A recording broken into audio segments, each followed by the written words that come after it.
everyone, and welcome to this Federalist Society virtual event. My name is Edith Harold, and I'm an Assistant Director of Practice Groups with the Federalist Society.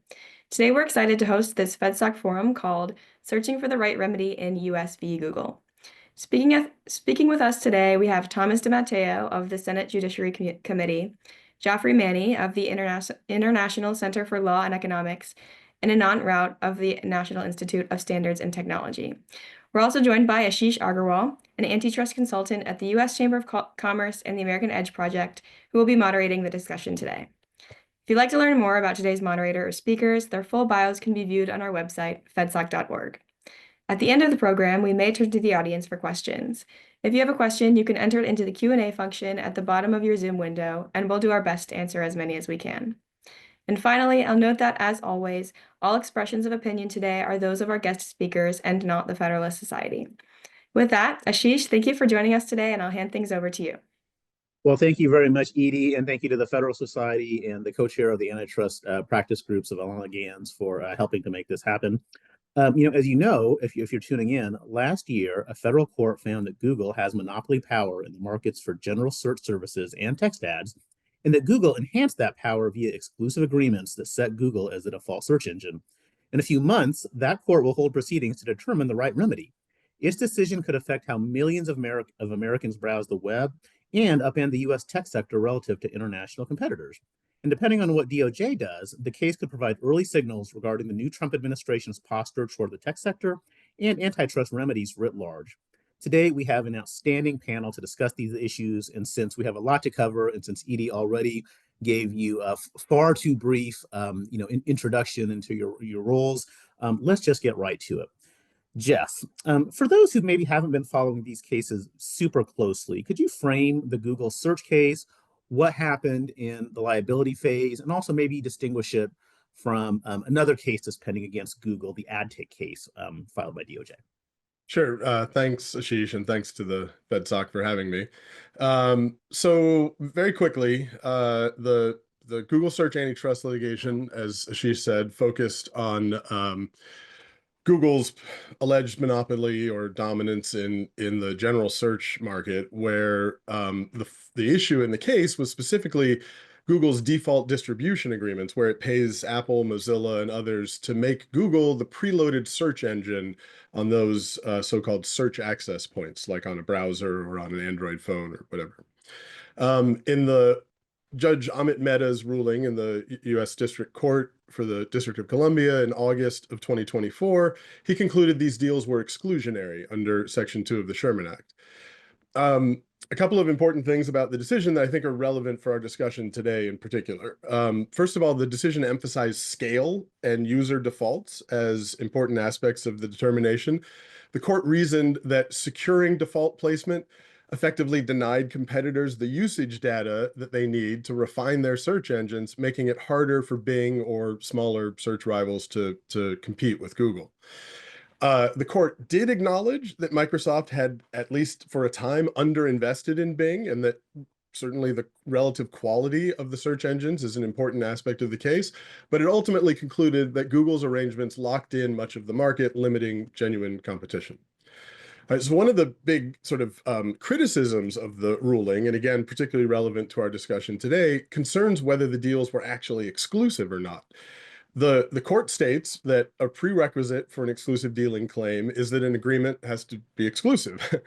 But the court held that although the deals in question secured only default status for Google search, that the defaults were quote unquote de facto exclusive because they meant competitors couldn't access what the court called the most cost-efficient channels of distribution. Now, but factually, these default agreements were ones that didn't prohibit other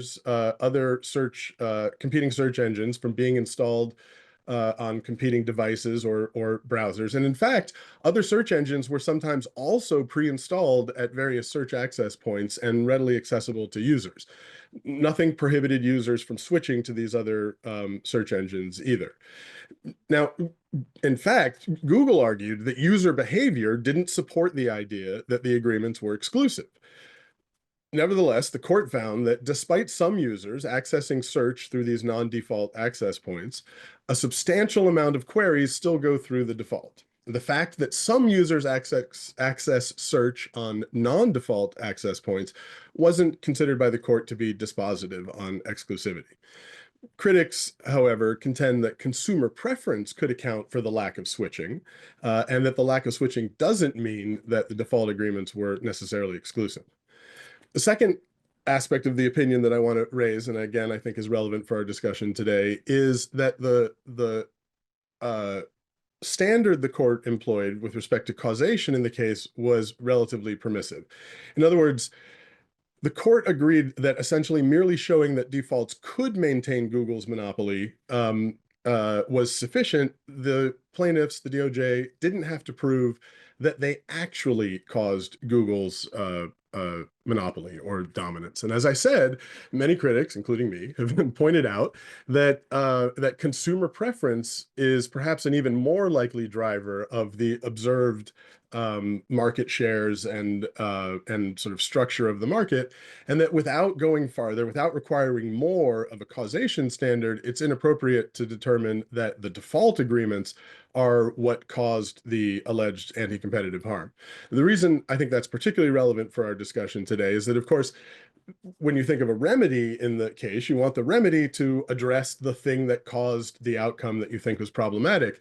If indeed the default agreements weren't really the cause or weren't the substantial cause of the structure of the market that the court found offensive, then a remedy that, say, forbids the use of those deals might not actually do anything to change the structure of the market. We'll talk, I think, in great detail about some of those issues later. Because Ashish asked, I'll just raise very quickly, there is another DOJ antitrust case pending against Google. This one deals with its alleged monopoly in the ad tech market. Search ads are not a part of that case, not directly. They were a part of this case. There's obviously some overlap in terms of a broader sort of advertising market. But that case really doesn't deal with the issues that were at the center of this case, which again deals with the distribution, the way in which Google facilitates access to its general search engine. And again, the other case that's pending deals with the way it runs the ad tech market and dealing in particular with its relationship with advertisers and publishers, rather than, in this case, consumers who use the search engine. Thanks very much, Jeff. And that ad tech case is still awaiting judgment on the liability phase. And I think a ruling there is expected really any time now. Back to the search case, Anant, could you take us from the liability ruling to where we are today? Both DOJ and Google have filed proposed final judgments. Talk us through those, if you would. Sure. And thank you, Ashish. Thank you, Edith, and Federalist Society for having me on this program. I just wanted to clarify one thing that Edith said in her introduction. I have served previously as an external consultant to NIST. I'm not a federal employee, so nothing I say should be taken as something being said by an employee of the federal government. So I think my friend Jeff did an excellent job relitigating some of the underlying issues in the district court case. However, that is not where we are today. The Judge Manne, at the conclusion of a 286-page ruling, concluded that for the foregoing reasons, the court concludes that Google has violated Section 2 of the Sherman Act by maintaining its monopoly in two product markets in the United States: general search services and general text advertising, through its exclusive distribution agreements. So whereas whether some of these conclusions were accurately determined may be of interest to the appeals court, what I'm going to focus on today is whether the proposed remedies and how they match the findings of Judge Manne. And so, yes, Ashish, both the DOJ and Google have offered their proposed remedies. So the DOJ, and let me start by framing what they're trying to do. And they sort of broke it up into 7 things that their proposed final judgment is trying to do. 1, stop and prevent exclusionary agreements with third parties. 2, prevent Google from self-preferencing through its ownership and control of search-related products. 3, prevent Google from stifling or eliminating emerging competitive threats through acquisitions, minority investments, or partnerships. 4, disclose data critical to restoring competition. 5, increase transparency and control for advertisers. And 6, end Google's unlawful distribution. And 7, allow for the enforcement of this while preventing any sort of circumvention on Google's behalf. So what does this mean? So in practical terms, what this would mean if DOJ got everything, what it would mean, no deals with third parties to make Google the default search engine, or not offer a competing search product. So Google can't make a deal with a third party to offer a competing search product. No bundling or tying Google search to other Google products. No investing, collaborating, or acquiring of competitors or potential competitors by Google in the general search and search text ads markets. Divest Chrome. Not acquire any interest in an ad rival, search distributor, or rival query-based AI product or ads tag. And Google must also disclose any such investments and divest within 6 months. And if they're found to be improperly leveraging Android, then divest that as well at a later date. No self-preferencing of its own search product with other Google products and services, meaning using Android, Chrome, YouTube as like some sort of new access points for the Google search engine. Make its search index available to rivals and potential rivals at marginal cost. Provide rivals, potential rivals with user and ads data for 10 years. Syndicate its search results, ranking signals, and query understanding information for 10 years. This would be to rival search engines. And in the lengthier version of their proposal, they do enshroud that with a number of privacy protections for the users and a number of limitations as to how much competitively sensitive information of like Google's underlying code and other proprietary information these third parties could get through that license. But it still would be making a lot of this information available through a license to third parties, third-party rivals. Provide advertisers with performance and cost information for Google Text Ads so that they can optimize their own ad spending between Google and across Google and its ad rivals. They cannot contract with Apple for pre-installation, and they have to appoint an internal compliance officer and establish a technical committee, and these remedies would run, I think, for 10 years. So Google shrunk that with their proposal. They went in a much narrower direction. Under their proposal, Android licensees would not need to license Google Search in order to pre-install Google Play or other Google apps. And device makers would have additional flexibility in preloading multiple search engines. Google can't impose exclusivity on Android licensees, preventing them from, as I said, licensing rival search engines with browsers. Android licensees can license Google products without having to license Gemini. Any contracts resulting in Google as the default browser must terminate in 1 year. They promise oversight and compliance, robust, I think, oversight and compliance, so not just like run-of-the-mill oversight and compliance, but they are willing to go the extra mile and provide robust oversight and compliance at whatever cost that is. And the term of this would be for 3 rather than for 10 years. And I think I've given you a lot of information, but I think maybe a way to frame the two competing ideas here is that Google stresses proportionality to the specific behaviors that they were found to have violated Section 2 of the Sherman Act, whereas DOJ is looking at this as not only stopping the behavior that was found to have violated the antitrust laws, but restoring competitive balance, not just in the static world as it exists at the time of the trial, but looking ahead a little bit and making sure that these remedies are more than just the cost of doing business for Google and actually providing some sort of competitive, restoring some sort of competitive balance to the field of these two markets.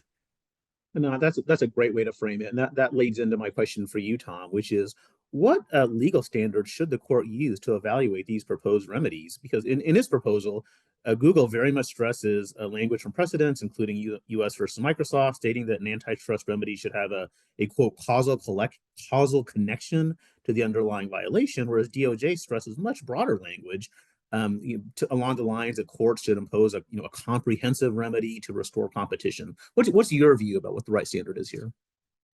Thanks, Sheesh, and appreciate FedSoc for having me today. I'd first give a disclaimer that the views I articulate today are my own, and they're not that of Senator Lee or anyone on Senate Judiciary Committee or anyone in the Senate. Regarding precedent for remedies, I think it's helpful to look at two cases, as you pointed out, the Microsoft case, which is I think fairly categorized as more of a behavioral remedies case, where the courts were able to come to a remedy that didn't require structural divestitures, which that leads me to the next point is structural divestitures was implemented in the AT&T case with the breaking up of the larger AT&T into regional competitors. I think it's probably proper to look at both of those cases and evaluate the remedies in regard to the facts here and ensure that the remedy is dynamic enough to capture the competitive situation here in general search and ads. But the remedy also should be tailored to the four corners of the complaint and to the liability that Judge Manne found, and not you don't want the judge to serve as a central planner here and try to redesign search in the way that he thinks it should be. Well, I think that's right, Tom. So Jeff, let's start to go through some of these, contractual and other proposed remedies. What's your view of which set adheres most closely to precedent, DOJ's or Google's? So let's start with the contractual remedies, which you mentioned and which Anant went through. Obviously DOJ's proposed contractual restrictions are much more stringent than what Google proposes. What do you think? Yeah, so I think that Google has an important argument, I think the better argument, but a very important argument about this idea of proportionality and the importance in particular, based on the Microsoft case, of the remedy fitting the harm that was the anti-competitive conduct that was identified. And this is why I mentioned causation in my initial remarks. In particular, the Microsoft case is very skeptical about imposing a very drastic remedy when the basis for liability was an inference of causation, which was what happened in the Microsoft case and also in the Google case. So again, because you have, yes, a finding of liability, but a finding of liability based on less than a but-for determination that there was a direct causation, a line of causation between the harm and the outcome, I think that has important ramifications for the appropriate remedy. And in particular, with respect to the contractual restrictions. Now, the contractual restrictions are the most obvious sort of remedy to impose, because that's what the entirety of the liability litigation was about. The thing that was identified, I'm sure there's other language, at the margins of this, but over and over again, the thing that was identified as by the court as being the source of Google's anti-competitive advantage were these default distribution agreements. It only makes sense then that the remedy would prohibit the use or in some way constrain the use of these contractual restrictions on the ability of other competitors to access these most cost-effective search access points. Now, the problem I have with that, so I should say, I'm sure you're going to ask this later, but I'll telegraph by saying, again, for reasons I've already discussed, some kind of restriction on the scope of those default agreements, it seems to me the most viable and most justifiable sort of remedy. But I want to point out that even with that, if it's really the case that at some or all of the reason for Google's dominance, for Google's massive usage share, was that it's of higher quality, that consumers simply prefer it, imposing this kind of a remedy, let's say you even prohibited Google from entering into these default agreements, prohibited Google from paying for one of these default placements.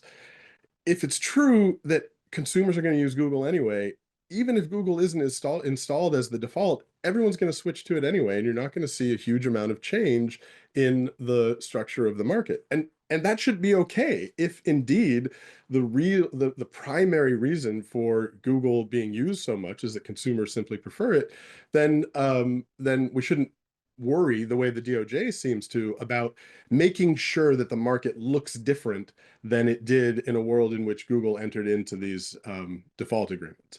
But I suspect that when and if that happens, people are going to complain.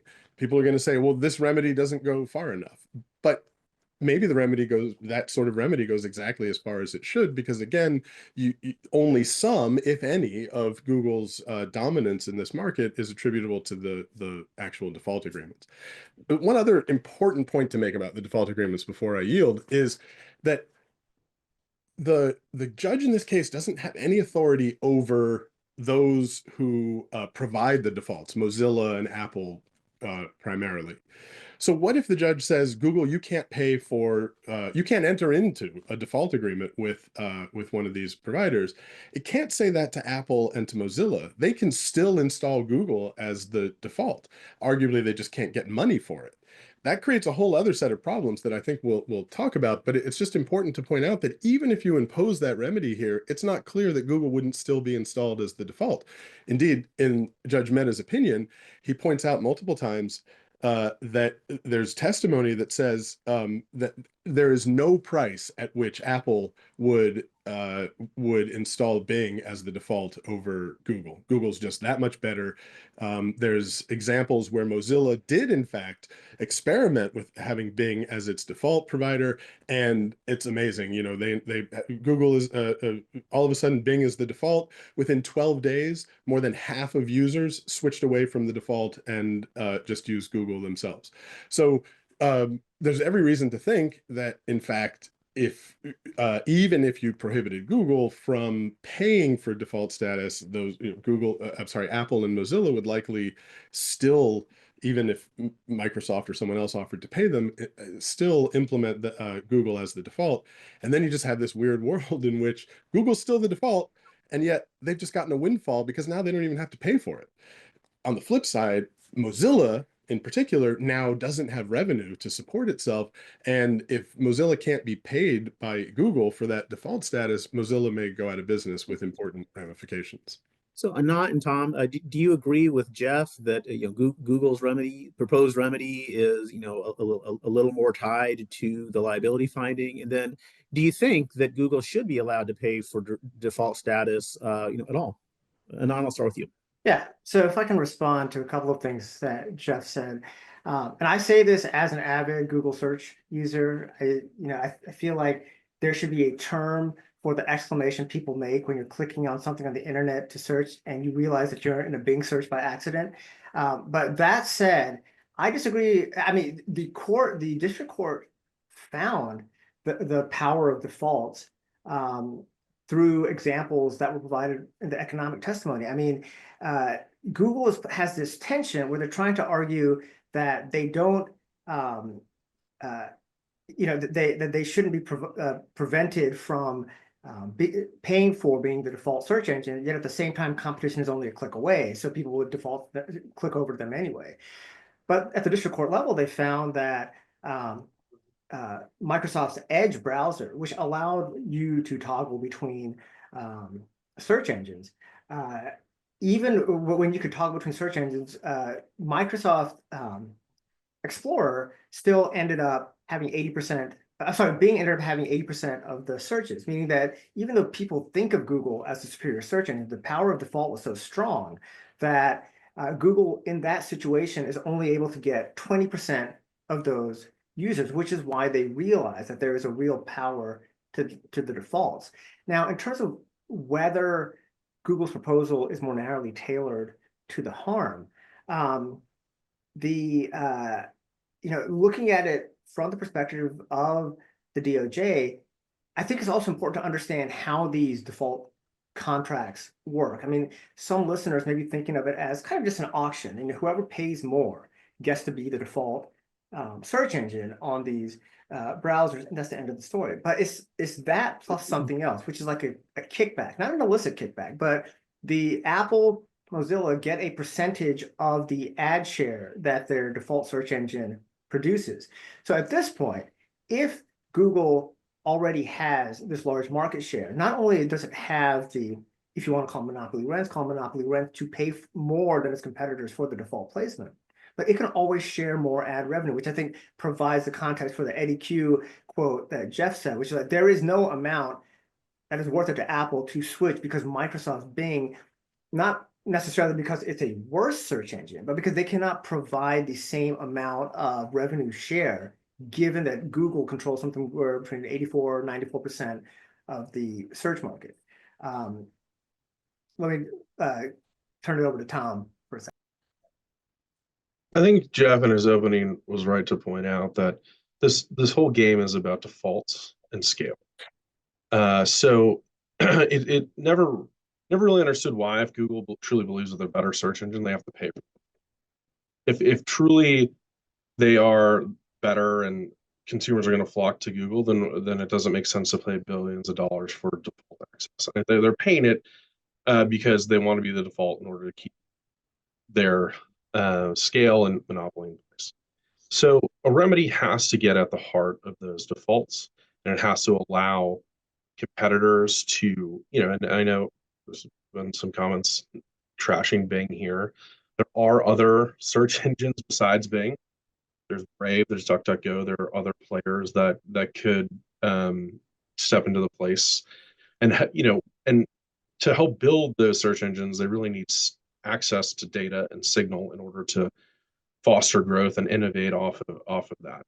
So removing Google as the default and eliminating them from using these contracts could help those step into the place of Google search and gain access by being the default to those search queries, which would help build their search engine to be better and innovated off that. So Tom and Anant, do your comments weigh in favor more of sort of DOJ's more comprehensive contractual restrictions then? Is that what I'm hearing from you, both of you? Yeah, I would say that just allowing them to still compete in that market to be the default will not get to the harm that has been identified by the district court, by the DOJ, of needing to restore greater competitive balance to the search market. I think that's right, and I would say, the divesting Chrome would allow another opportunity for someone to be the search engine on Chrome. It does probably depend on who the divestiture buyer of Chrome would be and how that actually played out in terms of its efficacy to solve that problem. But I'd lean more towards DOJ's remedy than DOJ. Okay, let's move on to the next. Can I respond to some of that? Yeah, sure. I think it's important to note that, in particular, with respect to the way defaults work, Anant pointed out that on the Edge browser is pre-installed with Bing as the default search, that Bing has 80% of the search traffic for those users who use Edge. What's very important to note is that Google has 80% of the search traffic on Windows devices. Now, why? Because consumers install Chrome and use Google search through Chrome, or install other browsers and use Google search through those other browsers. It's not 100% clear what the implication of that is, but one important potential implication of that is that consumers don't exactly know the best way to switch to a different search engine within a browser, but they know that if they want Google search, they can get it by switching to Chrome. And the majority of users on Windows have found a way to use Google search, even though it's not installed as the default on Chrome. To me, that suggests it's, the notion of the stickiness of defaults is a little bit overstated in the case. And that also means that, again, that if you want to restore, you don't have to restore. If you want competition in these markets, allowing competing search engines to compete on, say, an annual basis, like Google proposes, for access to the default search points should be more than sufficient to facilitate that. If they have high enough quality, users will go to them anyway. Obviously, Google thinks, and everyone seems to think, there's some advantage to being installed as the default. No question. I mean, as Tom points out, Google pays a lot for that privilege. there's no question that it offers some advantage, but there is, I think, a very important question whether it offers a real moat against competition from other search engines.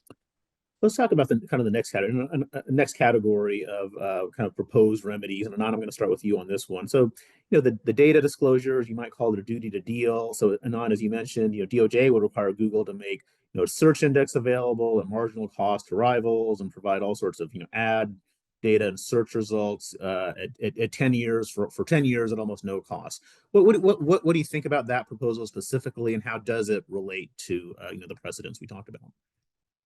I think when you first hear of it, you think this is way beyond the norm. But then I think when you look at the actual reasoning that the Judge Mehta provided for why he found Google to have violated Section 2, it's not all that crazy, because what he's talking about is that, and he did find that these defaults serve as de facto exclusivity arrangements, and that all this traffic that Google is getting has given it so much more data to refine its own search engines that that the barriers to entry are higher than you might expect for a rival search engine. One of the ones that was testified at trial just said that they could not match the scale of the data that Google had. I think I may be misquoting this statement from the opinion, but something like Google operates on 13 months of its search data, which is equivalent to like 17 years of Bing data. So they are just able to sustain a higher level, a higher quality of search. So in order to have competitive balance in the market, if you don't want it to just go back to Google can't have a default, but it still has all of this much more data than any of its rivals, it is the rival search engines cannot just through superior algorithm match the quality of the search that Google is providing. They need access to some of the data, and the DOJ does put in a lot of guardrails. And I'm not a technical expert enough to debate the finer points of it, and maybe some of those should be tweaks, and maybe some of those are off. But they're not trying to just like have Google give its search code. I mean, it's its code base over to this rivals, but try to give them enough of the data that you need to get your search engine high quality enough that if you were to then compete for these default arrangements, you could offer a high quality enough search engine to match whatever these OEMs were getting with Google as the default. Tom, your thoughts? I think I kind of nailed it here, in that the rub is access to data. So the API access, this in order to help the smaller search engines grow, to me is kind of similar to the divestiture of Chrome, so that another party can have this default search engine on Chrome. Both of those kind of, in my opinion, get at the same thing, in that it's gaining traffic to third parties. Structural remedies, and certainly in the merger context, are certainly preferred because they allow for easier administrability, doesn't turn the government into a regulator. And it seems kind of here in the Section 2 context, there's almost a reverse approach, in that Google does not want to get rid of Chrome and would almost prefer for more conduct-like remedies, which I think is kind of unique. There has to be a way to help. If Google, obviously the judge found that there's liable for monopolizing search, so they have had the ability to take that monopoly power and gain all this data, and that data needs to kind of be redistributed to the third parties in order for them to better compete. So I don't think it necessarily has to be both, but it has to be one or the other. Jeff, welcome your thoughts on this. And as you're talking, if you wouldn't mind, could you talk a little bit about whether Trinco applies here? And Trinco is kind of this seminal duty to deal case, and there is no duty to deal, at least kind of reliability. Does that concept apply to the remedy stage? So welcome your thoughts, Jeff. Yeah, so there is a kind of there's a kind of logic to this approach for reasons that Anant and Tom suggested. If you think the right way to approach the remedy in this case is essentially to kind of level the playing field, get us back to some kind of a status quo ante to the extent we can engineer that, give everyone all of the data. I mean, I'm exaggerating. That's not exactly what the DOJ proposes, but give them whatever it is that Google has received by virtue of its dominance previously, so that everybody has the same starting point, and then let them compete on a level playing field going forward. As I said, there's a kind of a logic to that. The problem is, I think the costs of that kind of approach probably outweigh the benefits. And one of the significant costs is the legal issue that Ashish raised. There's strong precedent in the US that that finds forcing a dominant firm to share proprietary data or share access to competitors as anathema to US antitrust law. Trinco makes clear that courts shouldn't impose ongoing duties to deal absent a clear refusal-based liability. And that's absolutely not what happened here. There was no suggestion that Google was refusing to deal with competitors and that somehow led to the harm in this case. In fact, Judge Mehta tossed out other claims in this case on exactly this basis. I won't go into the details of it. There's a claim about from some of the states that were involved in this case too, about Google's failure to share a certain ad-related feature with Microsoft on equal terms. They said that violated the Sherman Act, and I think it's worth reading what Judge Mehta said in response to that when he tossed that claim out.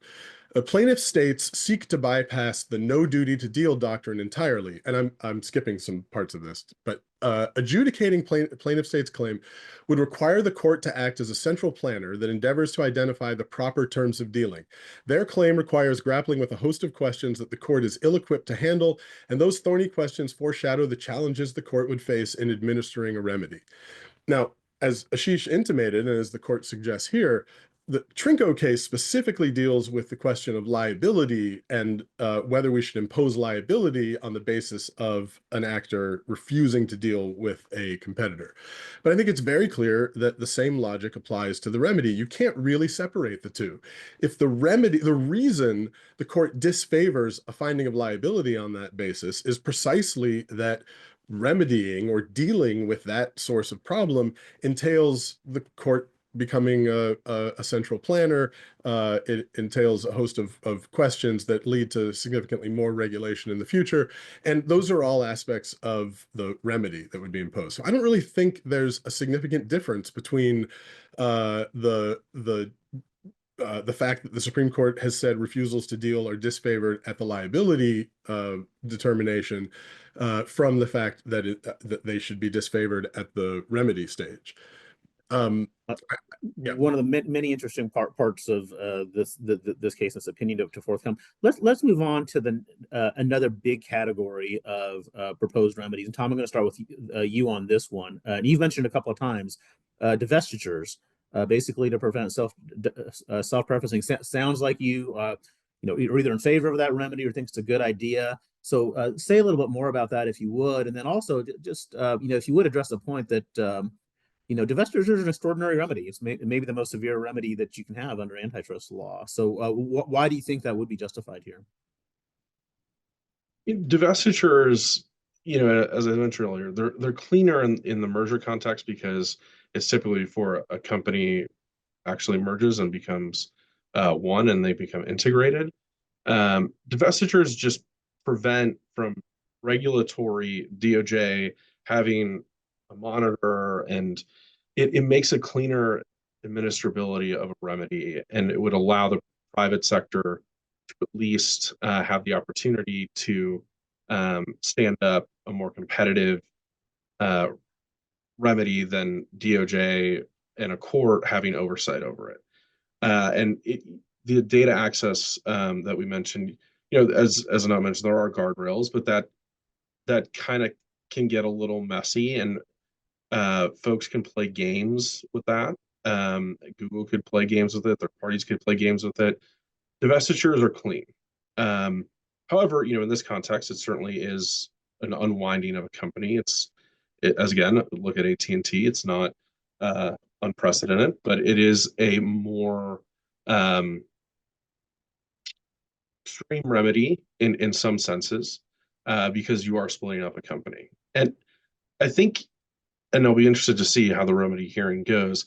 I think it really does get at what is required to kind of unlock the defaults and unlock competition in order for more third parties to get scale and to be able to try to compete. And I would suspect there's going to be testimony on whether divesting Chrome is enough for a third-party search engine to have that default. And I also think choice screens are an interesting example. We haven't talked about that yet. I think giving the user the ability to choose when they're setting up their device about what the default search engine is, that is not a structure that is in some ways easy to administer because it's up to the user, and it gets back to the consumer choice aspect of the case, and it doesn't require breaking up the company. And then I think, to Jeff's point about whether the best search engine wins, you can kind of see how consumers will select the search engine that they prefer, and then at least there's a natural way that the choice is put in the consumer's hands. And not in some of your writings, you've kind of suggested that maybe DOJ goes a little bit too far in some instances. What is the divestiture proposal one of them? And then, of course, the DOJ suggests not only the divestiture of Chrome, but also possibly Android. Yeah, so for context, I think it'd be helpful to understand how the enforcement agencies think. So I was at the FTC, same time as Ashish was there, and I was also later went to DOJ antitrust. And the enforcement agencies like divestitures because, as Tom said, they're clean. They don't want DOJ attorneys or prosecutors. They don't want to be in the business of regulating a company for years and years and years. And this is not like a recent progressive thought. This during Trump 1, when Macon was the AAG, the antitrust division, he went back through and just ended a series of ongoing consent decrees that had outlived their usefulness, that the DOJ wasn't technically just supervising companies that for decades and decades. So in that sense, a divestiture isn't as drastic of a remedy as it may sound. Now, so yes, Ashish, I had originally some concerns about Chrome, and I should also say that when the agencies are considering a divestiture, they use reams of economic data to figure out whether the divestiture that they're proposing will actually harm consumers or will not be able to stand on its own. I'm speaking just as one user from like a very subjective point of view, and to me, the value of Chrome is that it is owned and operated by Google. Like Chrome to me is a good Google product in a way that I may not use it if it was Chrome by Oracle.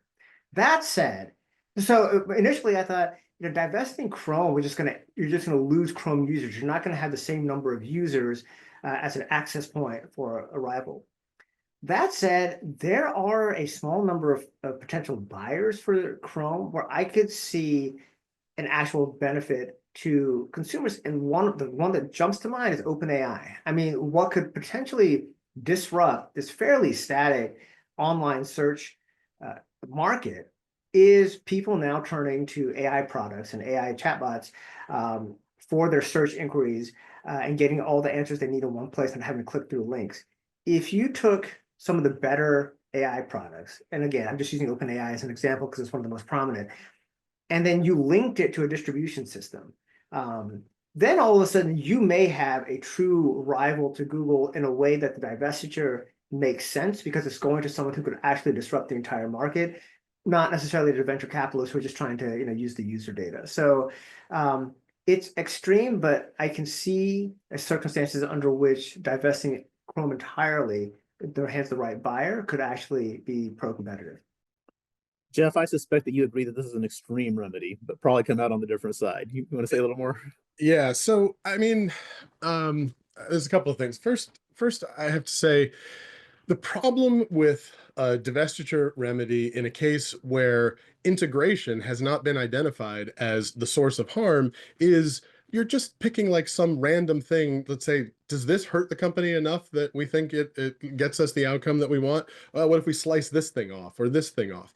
You're not remedying the source of the harm. That's absolutely clearly true when it comes to things like Chrome and Android. I think the alleged source of the harm in this case are contracts that Google entered into with browsers like Chrome or operating systems like Android, and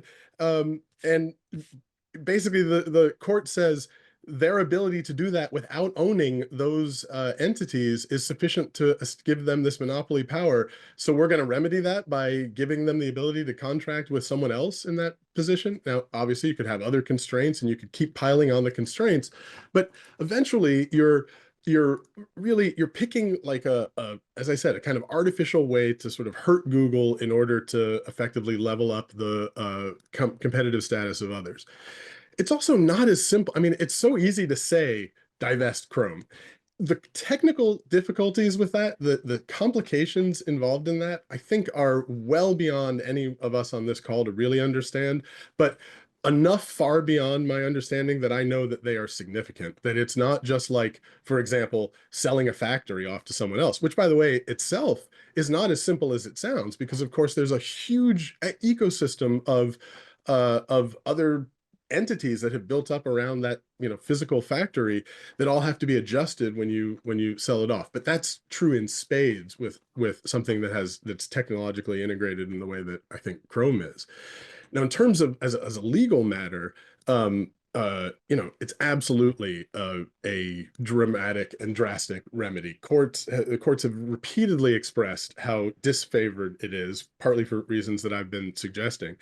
But what's most interesting is how ineffective divestiture has been when it has been tried. And that's particularly true in the case of a vertical divestiture. And that's something that needs to be stressed here. If you divest, it's one thing to divest, again, like a company that owns multiple factories that maybe it bought some other companies with factories, and you're just going to sell off some of those factories. And so company A looks just like company B. They both have just a different set of factories. That's not what we're talking about here.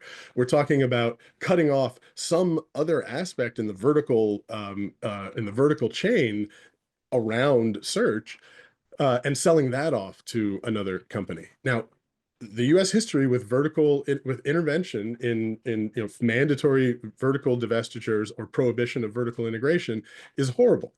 The paradigmatic example being the Paramount decrees, which Macon did, by the way, end very appropriately so, but in part because it's pretty clear, not totally clear. The evidence goes both ways, but most of the evidence suggests that the decree, that the decree there had no discernible effect on output, may even have raised consumer prices, but fundamentally broke the essential relationship between production, distribution, and exhibition of movies that was arguably required for efficient production and distribution of movies. That's a dramatic and significant and often and historically virtually always costly way to approach a remedy here, and particularly problematic in that it doesn't have any direct connection to the source of liability in the case.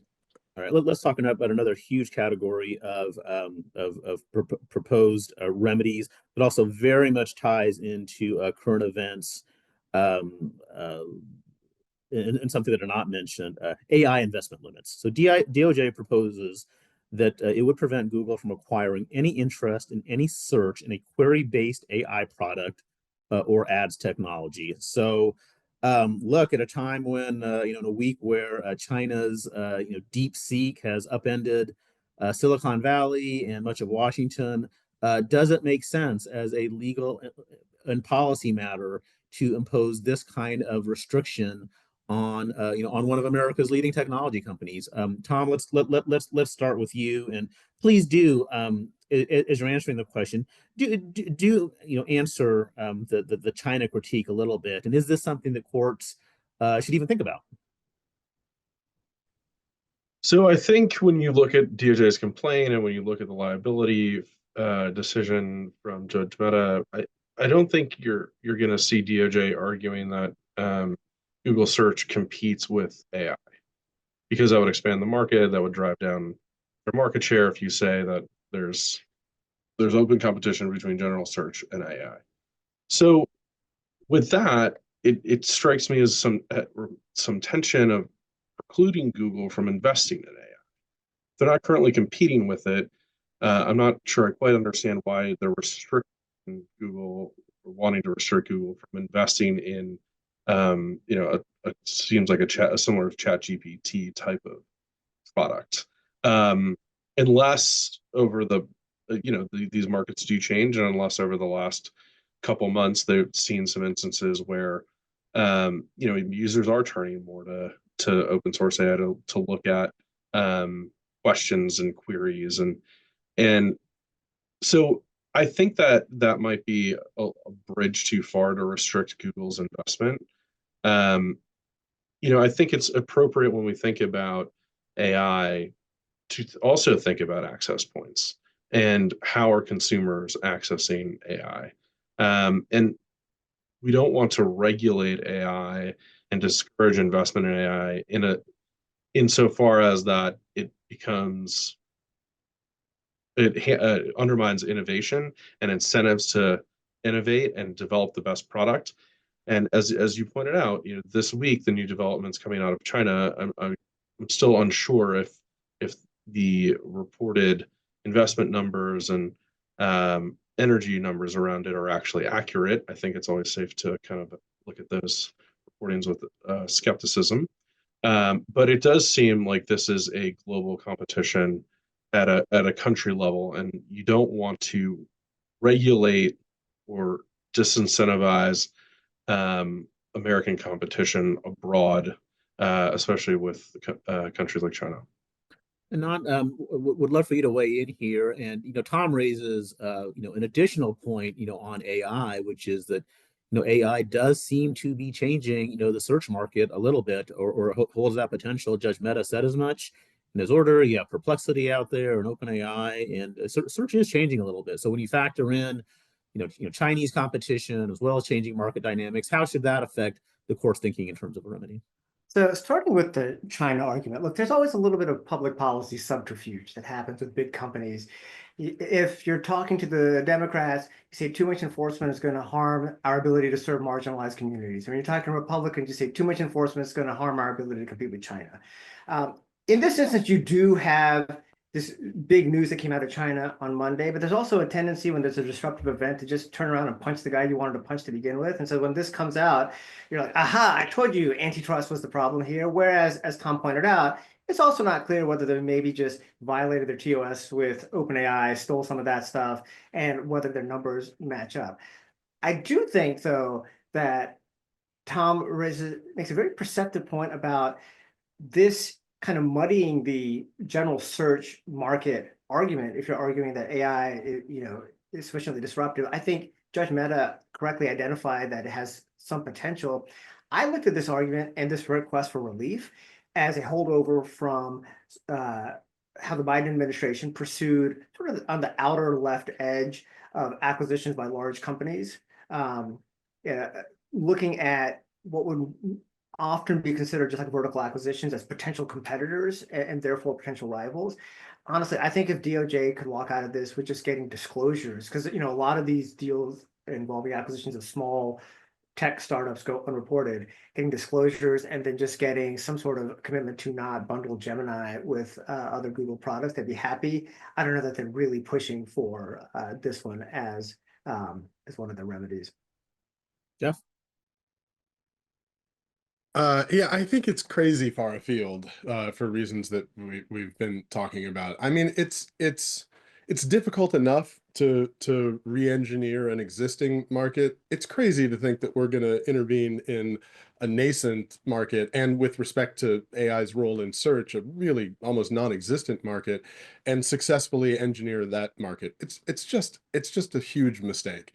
I think DeepSeek is interesting because it does raise this policy question that appears relevant to the Trump administration, at least, which is now in charge of U.S. versus China dominance in AI. So I think from a political perspective, it's quite important that the DeepSeek, which Mark Andreessen very colorfully characterized as AI's Sputnik moment.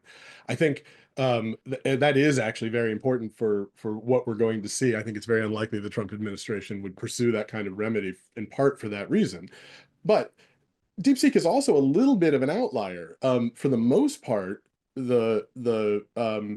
it's massive investments in AI that lead to breakthroughs in problem solving capabilities, and remedies that limit Google's ability to invest heavily in AI seem just sort of crazy in a world in which, for the most part, investment in AI is really what we should be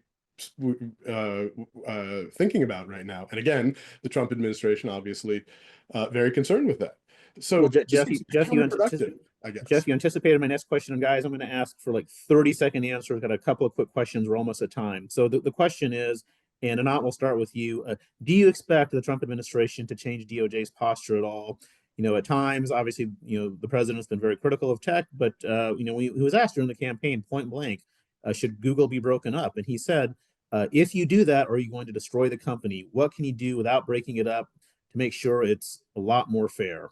So what do you think? Do you expect DOJ to file something, shifting gears? Look, the danger in quoting Trump is that he's always said something on the other side of it too, so you can always hear something you wanted to hear. This is no disrespect to Gail Slater, who has been tapped as AAG of Antitrust Division. I think the world of her.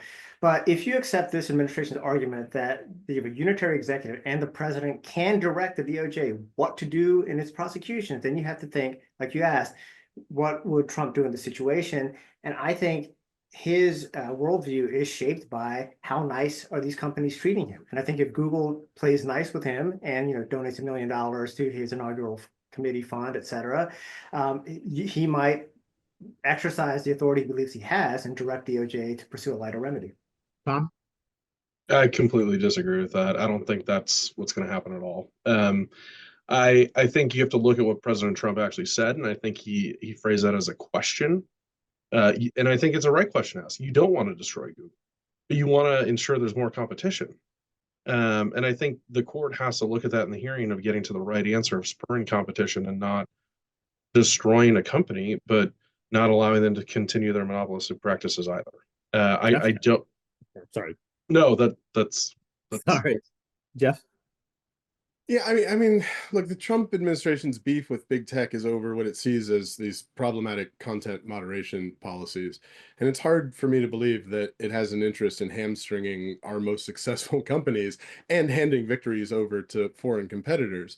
That doesn't mean that it's not interested in having some kind of a remedy here, but I think it means it's going to think a lot more carefully than the prior administration would have about what the ancillary consequences are of that remedy.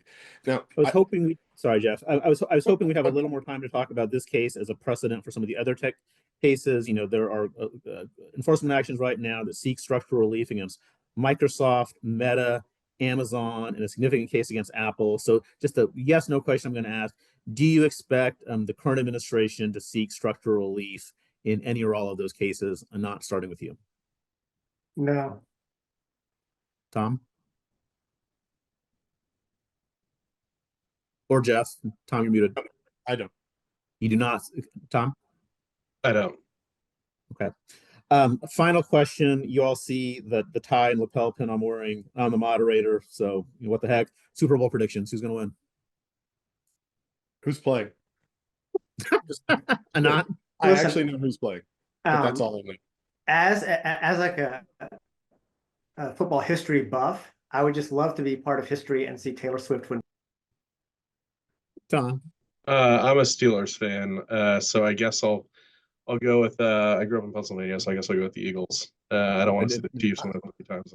And Tom also played football in college, so he has credibility. Thank you guys so much. I'm an Ajit Pai fan, so I'm going for Kansas City. All right. Thank you so much, guys. I wish we had another half hour to talk about this, but really appreciate it. Thanks again to the Federal Society, and Edie, kick it back to you.